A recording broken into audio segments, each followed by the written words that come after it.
Welcome to Postcards to the Universe with Melissa Caprio. Do you believe in magic? What if you were told that all you had to do was get a little creative and work a magic spell to bring anything you can imagine into your life? Here on Postcards to the Universe, we will share manifesting, tips, postcards, creativity, abundance, and prosperity. Here is your host, Melissa Caprio. Hey guys, and welcome to Postcard to the Universe with Melissa, creating the life you crave.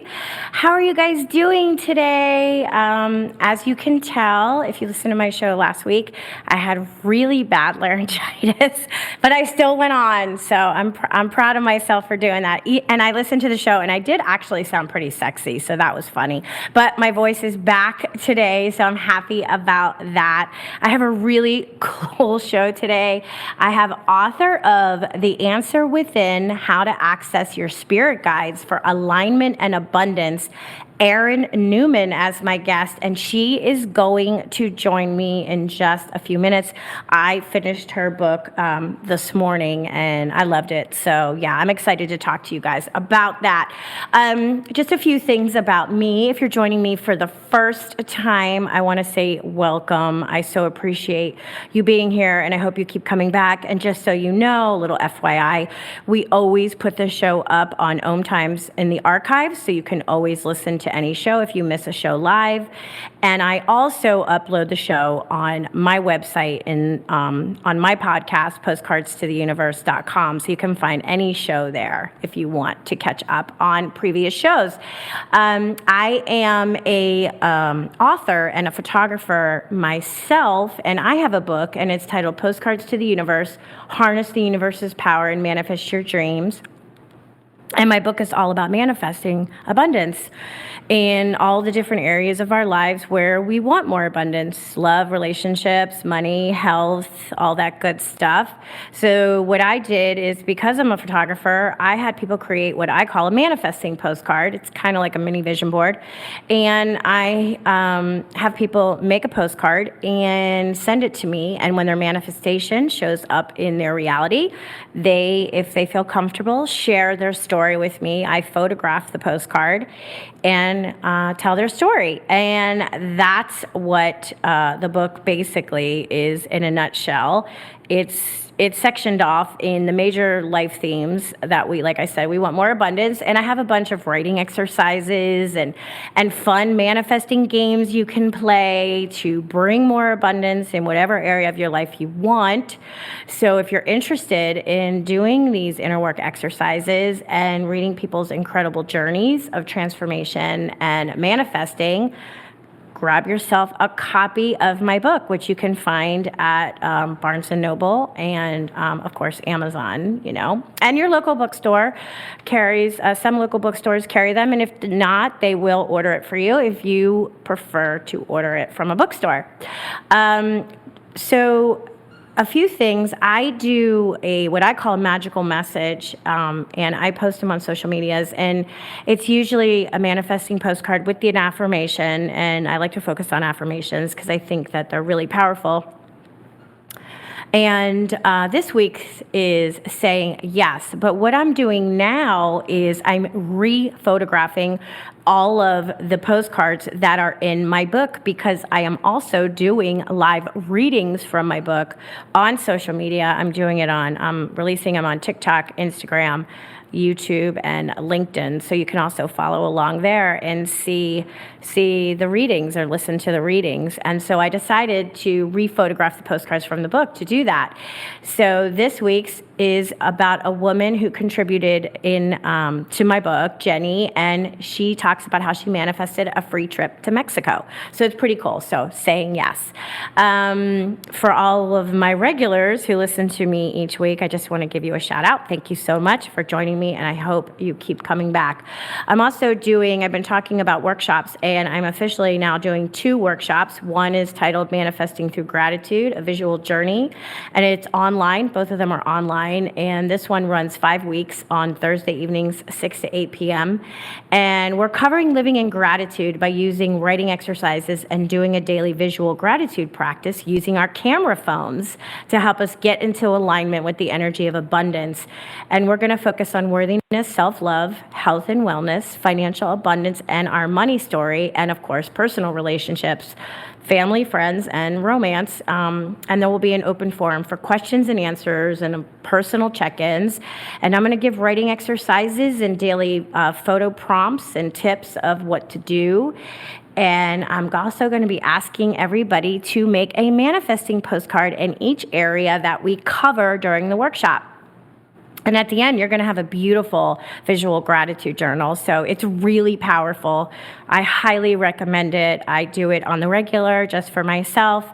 So I want to share it with you guys. And then I have been talking about another workshop, and it's official. It's out. So it's a 1-day, 3-hour workshop called Putting Your Wishes to Work and Manifest the Life You Desire. And we're going to be making a manifesting postcard in this workshop. You're going to learn how to create something that you want to bring in for the new year. So that class, like I said, is just a one-off. It's January 6th, 1 to 4 p.m. Eastern Time. Now, if you want to find out more about the workshops or you want to register, if you go to postcardstotheuniverse.com and you go under workshops, you'll see both workshops listed there, and you click on that and it will take you to either one and you can find out more. And I hope that you join me and I see you over there. And for those of you on Facebook, I have a group called Postcards of Love. It's public. We share just fun and uplifting stuff. So you can also find me over there. All right. So now let's get to my guest, Erin Newman. And she is a speaker and author and Soul Fire Ignitrix for women entrepreneurs. She helps business owners to overcome mindset blocks so that they can truly do what lights them up in their business and make the income they desire. The answer within how to access your spirit guides for alignment and abundance is aligning with your true purpose and create your unique version of success. Find the answers to all your important real world questions by connecting with your spirit guides. Erin Newman teaches you how to safely work with them in a non-appropriative way, regardless of your background or belief system. These guides help you make money doing what you love, relieve physical pain, cultivate kindness, heal ancestral patterns, and more. Erin presents 30 hands-on prompts that support all aspects of your life and give you the wisdom to move forward despite obstacles. By journeying to your spirit guides, you'll become more compassionate and release blocks along your sacred path. Perfect for any experience level, this easy-to-use book encourages you to align with your deeper purpose and bring the magical back into the practical. I love that. And for more you can find about Erin, you can go to her website, which is ErinNNewman.com. Let me spell it for you. So it's ErinNNewman.com. Welcome, Erin. Thanks for being here with me today. I'm so excited to be here, Melissa. I love that introduction. Thank you. Well, when I was reading your book, I saw, oh, she's talking a lot about the same stuff I talk about. So, of course, that's why we resonated to each other. So how did you get into the kind of work that you're doing today, and what inspired you to write your book? Yeah, well, I guess like everybody's journey, it's not linear. Right. But I would definitely say, that I got into the work of connecting with your soul guides because I was writing fiction at the time and really wanted to know how to do that kind of work. So I started following a bunch of different people, as one does, and eventually landed on a shamanic practitioner training out in Colorado that I undertook for 3 years. And and like I said, it just kind of continues from there. It just sort of deepens into your bigger message, which for me is really that this work is accessible to anybody, and that it can be accessible to anybody, and that like you shared already, that I'm really interested in bringing that magical back into the practical. Yeah, I love that. I love that sentence so much because I've talked about this a million times. Like magical is like my favorite word. So I'm always using that word. So I love it because I think that we do have more magic in our fingertips than we realize that we do. And it's just like 100%. tapping into it, right? So you talk a lot about accessing your spirit guides. And in the book, you show us how to do that, which you have all these wonderful journaling and these prompts and exercises for us to follow along. So like, how did that start for you? Were you just like writing and then you got a message or like a thought came in your head and you knew it wasn't coming from your brain? Because we always get like, did I make that up? Kind of thing. So I'll let you share your experience. Yeah, for sure. Yeah, I mean, for me, it was an actual process that I take people through in the book of journeying.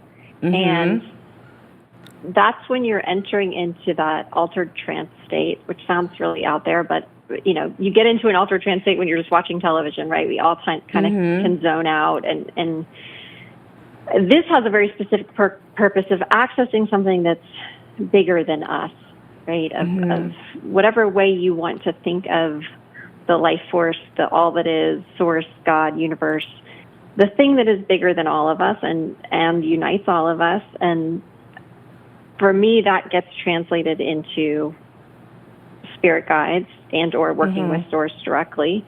But in the book, I walk everybody through a process of journeying where you can do it with meditation music, you can do it with drumming music and whatever, or even just silence, right? But I personally find it really helpful to utilize either a drum or meditation music because it helps me drop faster.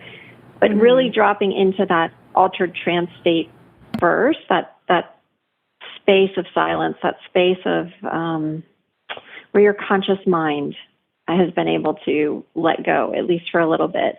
And then asking to meet with a specific guide. And then the third step is really trusting that whoever shows up or whatever shows up is actually real, right? And I mean, we can talk all day about the concept of real and reality, but that guidance that you're receiving is for you. It's real. It's coming in for you with a very specific purpose. And I mean, I think that step 3 is probably the hardest part for everybody, right? Is this real? Right. Am I imagining it? Am I just making things up in my head? And what I always share with people is, who cares if you are, right? Like if the information is good, if it's valid, if it helps you, if it moves you forward in some way or heals you or gives you guidance, why do we have to put this whole, like, I don't know, left brain structure? Yeah. Right. Yeah, I know.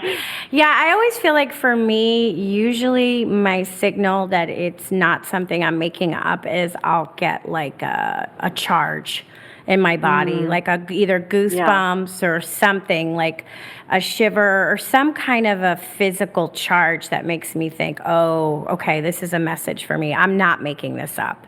This is being given to me, So that's from my own personal, but that's only because I've done so much work and I read so much and I've taken so many courses that I've been practicing stuff for so long 100%. That I've gotten to that part. Like I didn't start out that way because 100%. Believe me, if I got those messages early on in some situations in my life, it would have saved me a lot of pain.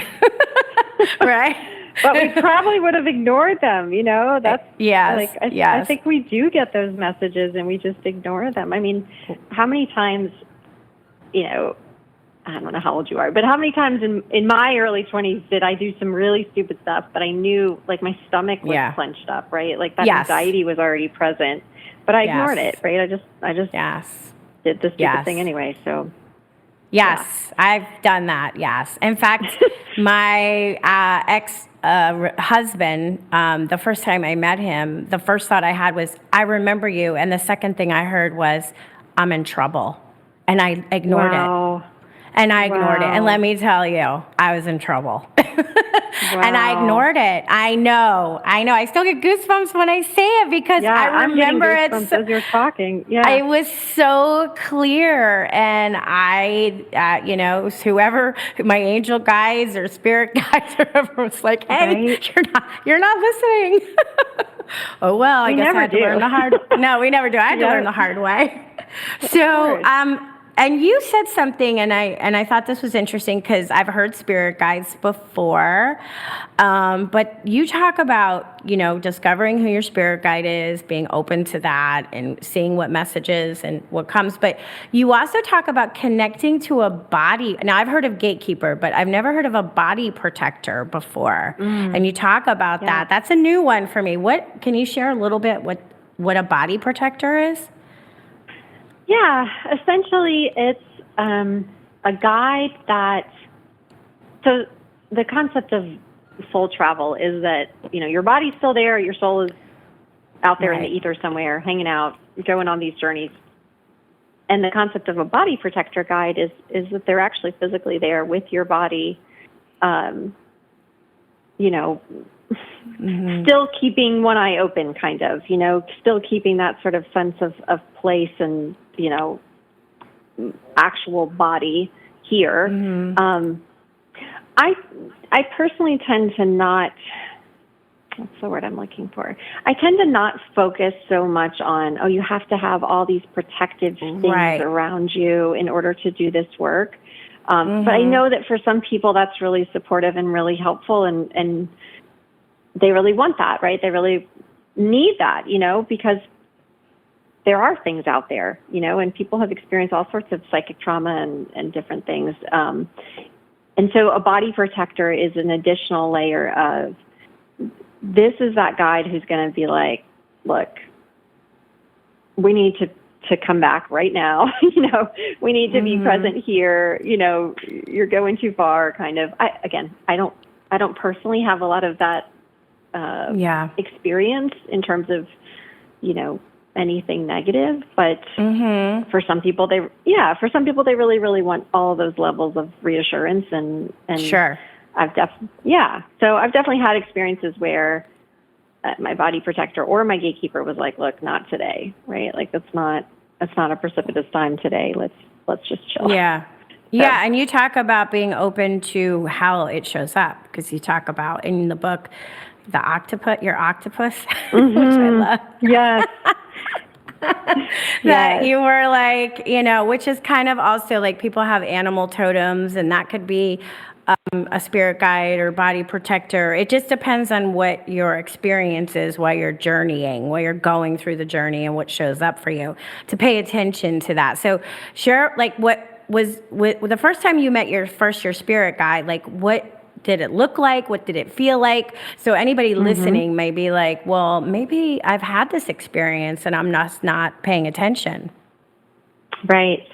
My first guide was, I was actually receiving a massage, which, nice. is very interesting. But, and she had this amazing music on, and I just felt, and she was also a shamanic practitioner. She had a lot of other stuff like happening.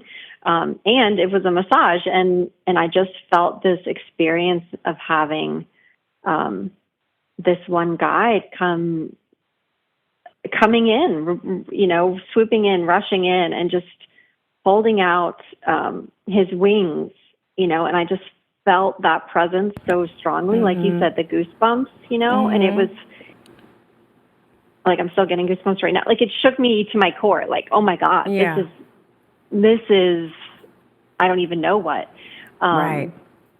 powerful. And,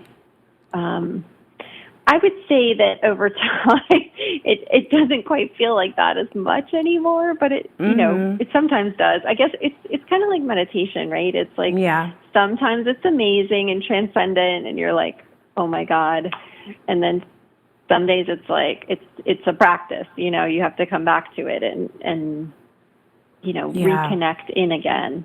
Like if you haven't gone to the gym in a long time, you're like, oh yeah, it's time. Yeah. Yeah, no, and it's interesting because when you said, okay, so it happened to you the first time when you were getting a massage, but you actually did kind of have a physical experience, like you felt it. Like that's the thing, you can feel something, right? You have to be like open to kind of being able to feel it and not as soon as you having an experience like shut it down, because we have a tendency to do that, like, oh my God, what is this? And then we shut it right down before we're able to fully appreciate the experience. Right. Yeah, for sure. And I think what's also important in what you just said is, you were talking about being able to feel it. I think we also have to, and I talk about this in the book too, you also have to be open to whatever way it shows up. I think we're such visual Yes. creatures out here in the world, like, reading, marketing, all those things, right? We're expecting sort of this full Disney Pixar movie to happen the first time we experience our guides. And it doesn't, well, A, it never looks like a Disney movie, but B, like, it might not be visual at all, right? Some people really just have sort of a felt sense of things. They have that experience of very kinesthetic, very, touch-oriented. They feel it in their body. Some people get more of a download, like, okay, this is what you're supposed to be shown. Or some people, it's very auditory. You hear this voice, and it's like literally words spoken into your ear. So, and all of the above, right? It could be a mixture of all of the above and even more. So I think it's just us as humans, and especially those of us raised in the West, of saying it doesn't have to look like we think it's going to look either. Right. The message can come in so many different ways. It can come from the cardinal on your back lawn, or, or doing a journey, right? It can come in a bunch of different ways. So. Yeah, and it does. And it's like something like a strong nudge to do something, and you're like, where did that come from? Why do I feel? Right. Yeah. Like, so, yeah, that's pretty interesting. So tell me about the octopus. Tell us about your little octopus. Sure. Yeah. I love that when I was reading that. And you're like, I thought it was going to be something badass, like this cute little octopus. You never get what you want. You never get what you want. Right. Yeah, I think we all hope that our guides will be badasses, right? Like, right, of course. I mean, some of mine are. Like, some of them are total well, an octopus badasses. is pretty badass. It just didn't come in a form. Exactly. Right. Exactly. Yeah. After I, got really comfortable with her, I was like, oh, yeah, you are a badass. Yeah, but at the time I was like, oh, I want like a tiger, or, right, super, of course. Right. Something with claws. And, she showed me all these really, so octopus came instead of the tiger. Okay, let's start there. And then throughout that first journey with her, because I was like, well, great, what can you do? You can't really protect me. And she showed me this really cool, again, it was one of those like felt sense, plush visual, right? She showed me this really cool visual of her sort of covering my entire body, and just protecting me in this sort of like octopus slime. And then she was also showing me that she was a mother too, and showing me all of her little octopus babies everywhere. And it was just, and when you speak about it, it doesn't sound that exciting, but it was really powerful. It was just this like, oh my God, like you just felt this coming home, and yeah. And what was her message for you though? Like what did you feel that she wanted to tell you? Like what was I don't know if you would call it animal medicine. I've talked to other people. Sometimes I call it that. Like, what's the animal medicine? I love that. Like, what's absolutely. So what was her message? The softness can be so protective too, right? That power and that strength in her, right? In a creature that we don't think of that way necessarily. But how much power and strength she had. And again, through that process of motherhood, because I have 2 kids, and she was just showing me her own strength as a mother. And I think by way of implication, then how I can show up differently in my motherhood, both with that softness, but also with that strength. And it was just really beautiful to feel. Again, I think so much of it is this, you can't put everything into words, but a felt sense. Yeah, a felt sense. I know. Well, I know exactly what you mean because I've had similar experiences. Not with an octopus necessarily, but with others. So, but I just find like with the message in an octopus, they're so intelligent, right? They can figure their way out of anything. So that's kind 100%. Of interesting, right? Yeah. So like if the octopus is coming to you, like, is it also telling you, listen, whatever you're going through, you could figure your way out of it? Because I'm showing you how easily it can be done, because they're like ingenious. If you ever watch those videos, Oh yeah, of them. Totally. So cool. Yeah. Or really... that documentary with the dude and the octopus. Oh my God, that I cried. I just cried. Oh, cried. Yeah, I was just weeping. No, that was so good. Oh, so do you connect with her a lot? Like, do you try to? Like, do you make it a regular practice in your life? Or just when you feel you need her? It's really funny because this conversation was reminding me, like, it's time. It's time to really be with my guides a lot more right now. I've been doing lately a lot more of this longer meditation where I sit with the energy of source and just see what the message is there.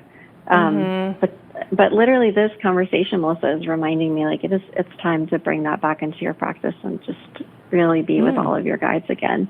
And they'll also show up, like, that's great. She must be tapping me on the shoulder and say, "Excuse me." Let her. She with one of her arms. All right, let's hold that thought though. I just looked at the time and we're at the halftime, so let's take our break now and we'll come back and we'll talk more about that. You guys, stay tuned. We'll be back in just a few minutes.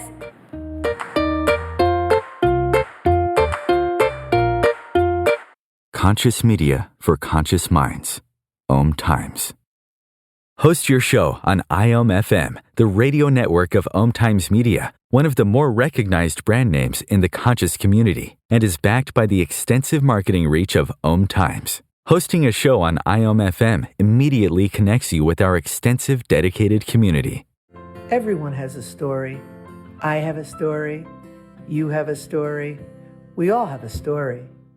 As I see it, you have 3 choices. Allow your story to define you, use it to excuse you, or utilize it as a method to empower you. It's your life. You have the power. You choose. Rewrite your story on finduniquelyyou.com.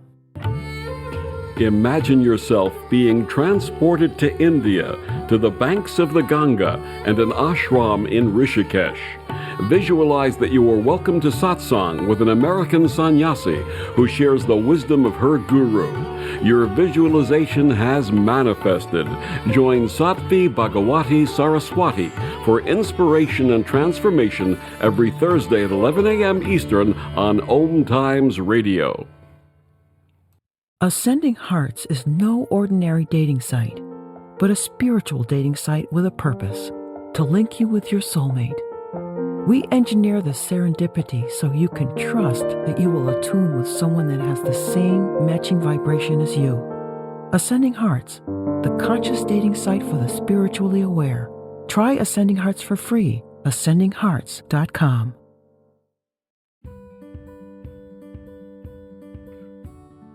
Hi, I'm Melissa Caprio from Postcards to the Universe, creating the life you crave. Do you believe in magic? What if I told you all you had to do was get a little creative and work a dream spell to bring anything you can imagine into your life? Well, guess what? I've got the spell for you. Postcards to the Universe, a global movement for manifestation, is a casting magical tool for you to use whenever you want. How does living in passion sound to you? Join me in my movement where you get to create in the magical playground. Let's think outside the box and do some playful conjuring. By casting out our desires with a manifesting postcard, we explore our hearts and allow the alchemy of our dreams to appear.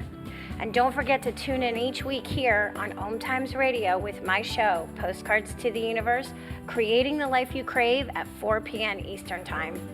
I share tips on creativity, abundance, and prosperity, and you will be introduced to the coolest guests, trailblazers, mystics, and creatives who enrich our lives.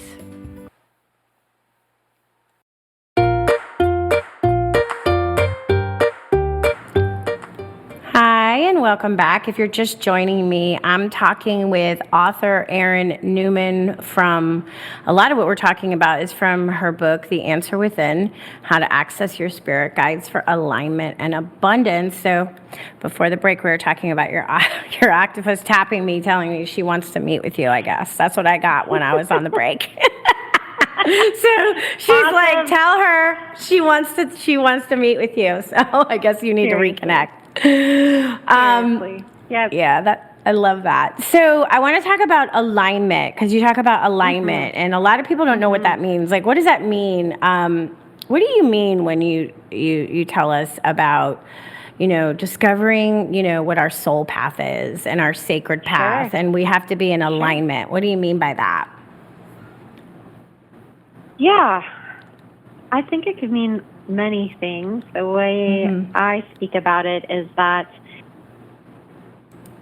our sole purpose here on this earth is to learn and grow, right? And so I think a lot of times we get tripped up in the idea that we have to have this one defined soul purpose, and when we know it, then everything is going to sort of, rainbows are going to fly out of your butt, and everything is going to make sense. And and so instead, I like to think of it as, this is my soul's path, right? And I'm just stepping more and more along my own soul path. And the alignment, for me, the best way to describe it is when you feel like you're out of it, right? When you feel like you're not walking that soul path, you're not doing the things that are really lighting up your soul. And it could be, it could be small or it could be huge, right? And I think when people hear these concepts, they think, okay, that means I need to go quit the day job tomorrow and go find my alignment and go back onto my soul path, or maybe find it for the first time ever. But I think there's always a middle ground. I think there's always some smaller baby steps that you can take towards that alignment right now versus, having to quit the day job, right? But maybe there's things you can do even within that day job that are more in alignment for you. I'm not going to do these kind of things anymore because I hate them, and maybe I find a way to delegate them, or maybe I find a way for somebody else on my team to do them, whatever. But here's the other things I really, really love doing. Can I do more of that? Can I bring more value through those things? Alignment, again, I feel like it's easiest to define it when you're out of it, when you're feeling that nagging sense of like, God, there's more I'm supposed to be doing here, and it does not look like this, right? It doesn't look like the thing that I have been doing, maybe. And and that even, that's even true for entrepreneurs, right? We get to these spaces.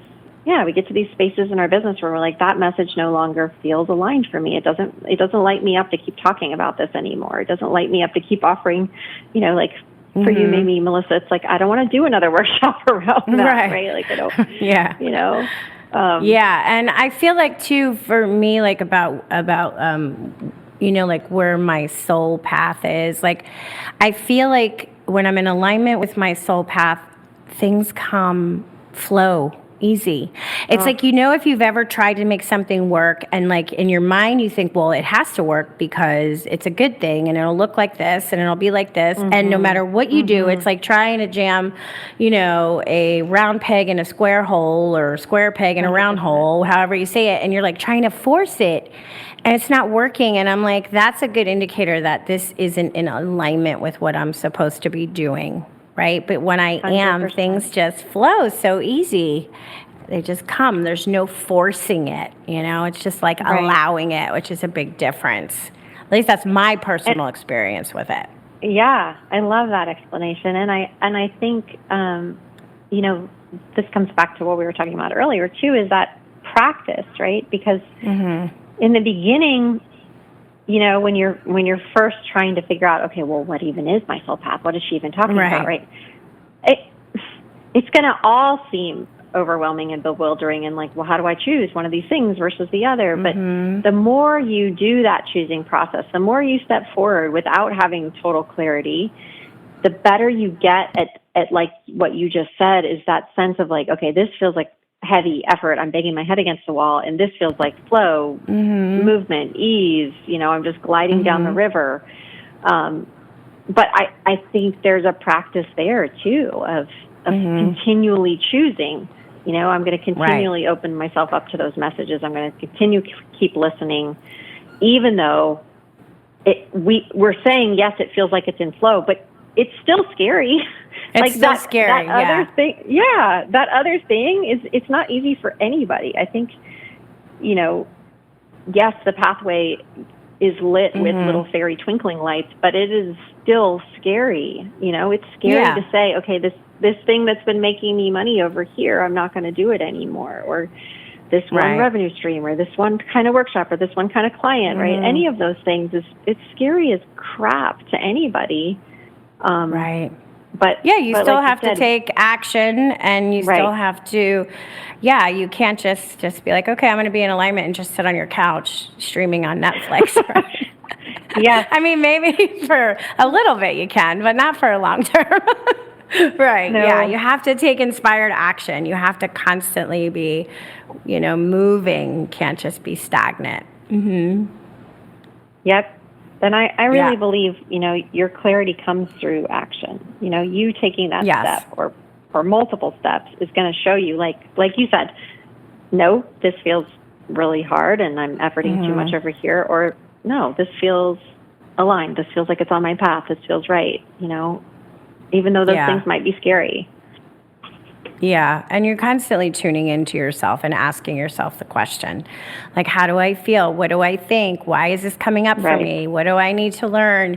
It's just a practice like anything else. It's a daily practice. And I love that after you talk about us getting in our alignment, whatever that is, abundance, because that's like my favorite area. Yeah. Sometimes I just want to jump right to the abundance part and like not do any of the other stuff. Well, we can't. Let's do it. Let's jump into the abundance. And I love that you talk about healing money beliefs, because I don't think people realize how much we have these stories around money, right? Like everybody, and once you have that money story, and if it's a money story of poverty, trying to get financial abundance, you have to heal that money belief. So why don't you share a little bit about abundance and healing that money belief? Oh, for sure. For sure. So I actually have a whole other book called Spiritualpreneur that I go really deep into the money blocks. If you guys are interested in that. Yes. Yeah. What's it called again? Say it again. What's it called? Spiritualpreneur. Oh, I love that title. Oh, yeah, that's great. Yeah, that's a good one. And I think it can happen, or does happen, at every level, that you have to look at those money beliefs again, right? Because even once you hit 6 figures or 7 figures or 8 figures, it's not like the money blocks go away.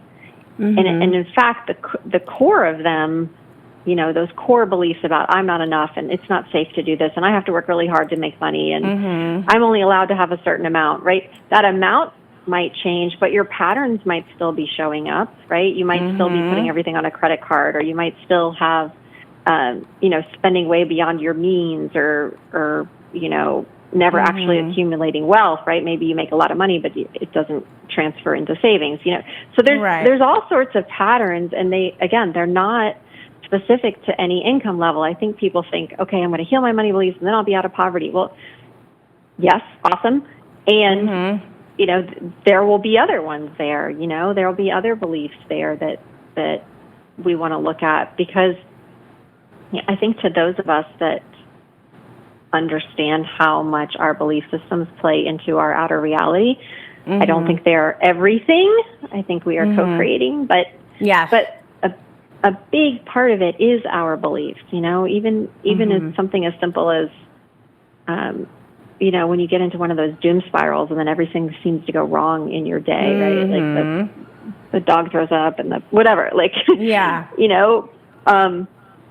But the same thing is happening on the subconscious level with your money stories, and an abundance guide is such a beautiful and powerful way to start to look at those money stories and start to heal them too. Because for me, that's one of the awesomest parts of having guides and working with your guides is you can literally just be like, can you please heal this? Like, Right. I can't, my conscious mind is struggling with X, right? And what you'll often find, and I think this is true in any sort of psychological underpinning of belief systems, is that these beliefs are created to keep you safe, right? They're created for protection. They're created for a reason. Yeah. I mean, your younger self or your past life self or whatever you want to think of it as created these belief systems to keep you safe within your family of origin. And that means that they're there for a reason, right? And that we can't just snap our fingers and be like, oh, I'm done with that belief system. No, there's an element of safety there. There's an element of your inner child needing to conform to the people around them. And so therefore I created subconsciously a belief system that says I have to work really hard to make money because that's how mom and dad or whoever you grew up with also believed, right? And so we, through this work with guides, can disentangle those belief systems and heal whatever there is to be healed. Again, that might not be everything in one day and probably won't be, but starting to play with your guides around this topic is it's just beautiful work. It's really, really cool work. Because like I said, they're going to show you aspects and facets and memories and things that your conscious mind isn't really even aware of. And that in and of itself is really healing. Yeah, and I do like what you said about, I have to work really hard to have money. A lot of people have that belief, and it is an inherited belief many times. Yeah. What our parents believe, what our grandparents believed, and so on and so on and so on. And you get even deeper into healing these beliefs around abundance, whether it's money or health, whatever it is. It doesn't matter what it is. Because you talk about going into the ancestral abundance blocks, which I love. Because I think a lot of people, it's interesting, and I'm noticing more and more people talking about this, so that tells me that it's important, right? You go, you do the work, you take the courses, you get the healings, you go to the practitioners, you do the journeying, you do the journaling, you do everything, but there's still something that you can't quite release. You can't quite put your finger on it. And it's interesting now how more and more people are talking about ancestral DNA and how we've inherited some things, right? And that's like the thing that clicked for me that made so much sense. Like, why can't I release this? Why can't I let this go? It may be something that's much deeper. So, what have you discovered about healing these ancestral blocks that we have for the work that you're doing? Yeah. So I'll maybe go off the topic of money here a little bit, and just hopefully this analogy will work for people. So I have this long addiction to chocolate, and it is. I mean, it's a lot of chocolate. Like, I probably eat a meal's worth of chocolate every day. And everyone around me I love chocolate too. I have a piece of chocolate every day, but I only have a small piece. Oh, no, it's more than a piece. It's more than a piece. And everyone around me is always like, but you're healthy and you do this, I'm like, no, dude, it's really an addiction, I promise you. And so I have looked at this, gotten healing, you name it, I have done healing around it, right? Like, paid all sorts of people to do work around this. And and what I came to understand with my guides was that this is really old. So my mom was raised poor, my grandmother was raised poor, my great grandmother was raised poor, like very poor, right? And so food equaled love, and sweets equaled love. right? They weren't very demonstrative. My mom is, but not like my grandmother never said, I love you, right? But she would buy you Hostess cupcakes, or she would make you a whole pie or whatever. And that was the way she showed it. Yeah. And so it literally, you know, what we're learning from epigenetics is this stuff gets passed down in our DNA, you know? Yeah. But even from an energetic level, if you think about like grandparents and great-grandparents and probably great-great-grandparents, right? Like this concept that I can give you this piece of chocolate and it equates to love, that's huge, right? And the accumulated effect of that, like, so for me, it was really freeing. Like, well, shit, no wonder. Sorry, I don't know if I can swear. But yeah, you can like, curse. No, you're fine. You can. That's okay. I mean, no wonder it feels that heavy to me. Like in a place where I have unlimited access to this thing that for generations has equaled love. And B gives me an immediate hit of that, right? Like it's like as soon as it touches your tongue, it's like cocaine. You know, that immediate pleasure receptor is lit up. And so it was very freeing for me to see it in that way, to see, okay, well, this has been compounding for generations. This energetic pattern has not just been mine to own. And so, yeah, it's been really, really freeing. And it's interesting. Yeah. I can see that, especially if your grandmother's way and your mother's way of showing love is like through sweets and baking and cooking and giving you, I love you. This tells, oh, Erin, I love you. You're giving yourself that every day, and it's represented in chocolate.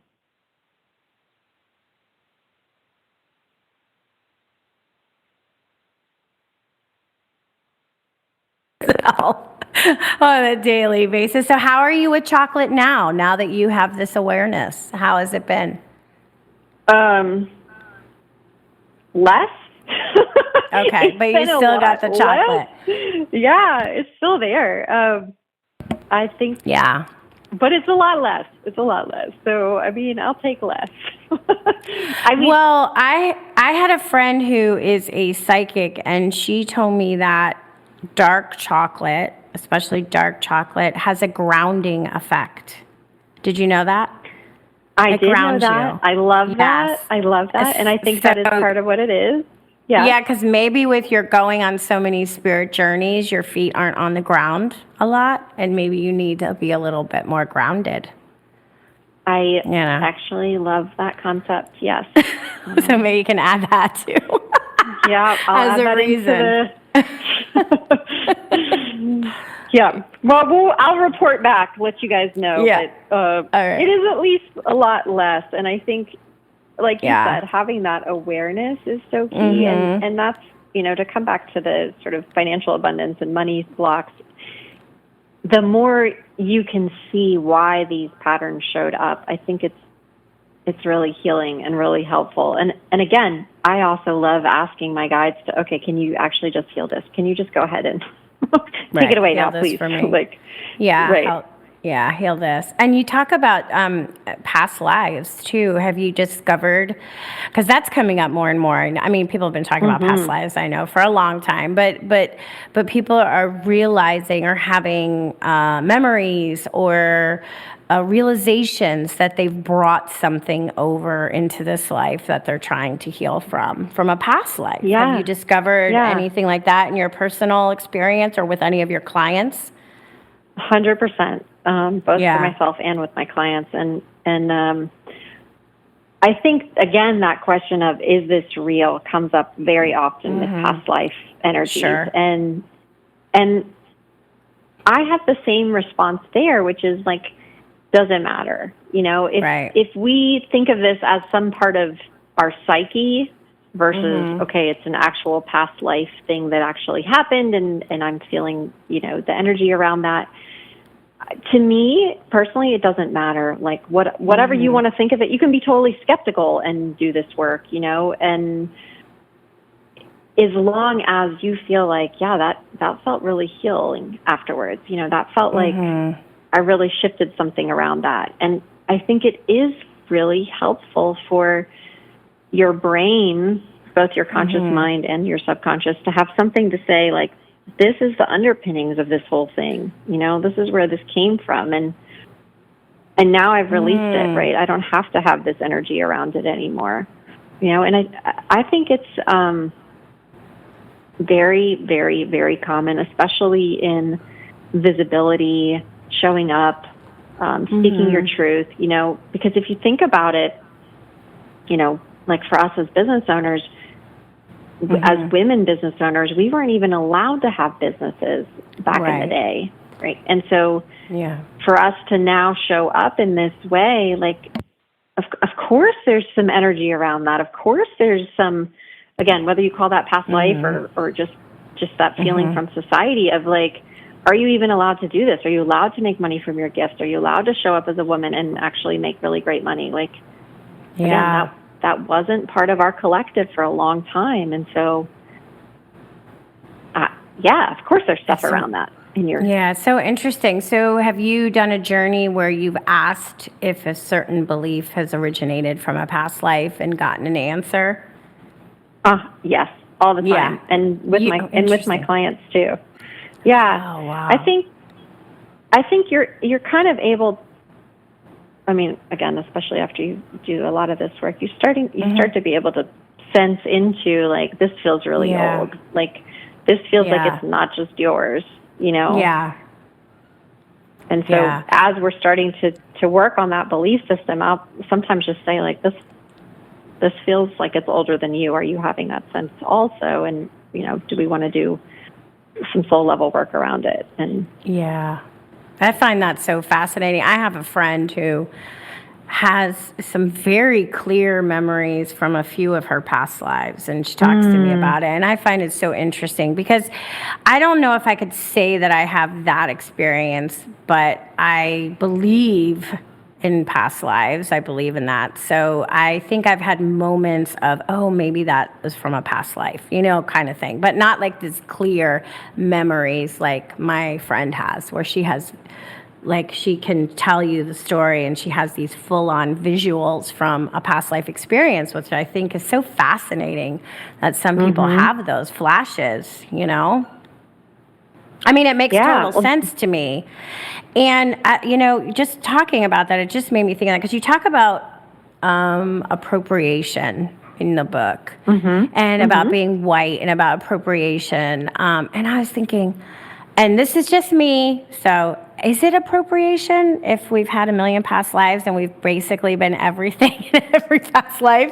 Like, just because I'm a white girl in this life doesn't mean I was in my last life. So I'm like, I wonder how that applies. So could my ancestral DNA, like, actually be multifaceted in the sense that I am connected to every race, you know, ever originated? You know what I'm saying? This is where my brain goes. Yeah, I do. And I would say that, I mean, obviously we are all connected to every race everywhere, right? We all came from Africa and our original ancestor.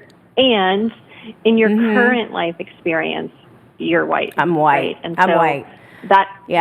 And so that comes with white privilege. White privilege. The privilege that we are given to walk into a store and not be treated differently by the color of our skin. True. And so, yes, obviously we all share that DNA. We all share that collective wisdom. And I do think we have a responsibility as white people doing this work. Yeah, to being careful. And and to really and go seek out people of color who do this, if they're open to it, who do this kind of work and are open to people learning from them, you know. And there's so many different traditions all over the world, right? Like that I don't even think we've touched upon, but right. No, it's so interesting. And then it's so funny because I always get mad that I have to check the white box because I'm Italian. I'm 100% Italian. And I'm like, why is there not an Italian box? There's a Latin box, a Hispanic box. Why do I not have a box? That's just my crazy sense of humor. I mean, why? It's fascinating, right? Why are we, you know, I have people you would consider white whose skin color is darker than some of my Caribbean friends, so it's like, why are we terming one thing? And I don't know. It's really, it's a messed up world. I think as we mature and our consciousness opens, there's going to be more feeling of inclusion all the way around. We're just not quite there yet. That's my personal belief. I hope so. Erin, we only have like a minute. Is there anything that you want to share that we didn't get to say, or you want to tell us about how to connect with you? I'll give you the platform to share the last minute. Yeah, come find me on Instagram. Would love to connect with you guys. I'm Erin Newman Coach on Instagram. And I just want to really say that, like we said in the very beginning, you guys get to do this work too, right? It's not gifted to just one person in our world. It's gifted to all of us, and I just hope you'll explore it for yourself. Thank you. And they can find your book on Amazon, BarnesandNoble.com. It's out, right? Everywhere. All everywhere. The places. Okay. Everywhere you can buy a book. All the places, and check it out because there's some wonderful exercises in it. All right. Thank you so much, Erin. It was such a pleasure talking to you today. And everybody... my pleasure. Thanks, guys. And check out my workshops. It's fun. I'm excited about them. Thanks for listening to Postcards to the Universe with Melissa, creating the life you crave. And I'm wishing everyone a wonderful week filled with joy, abundance, and love. Peace.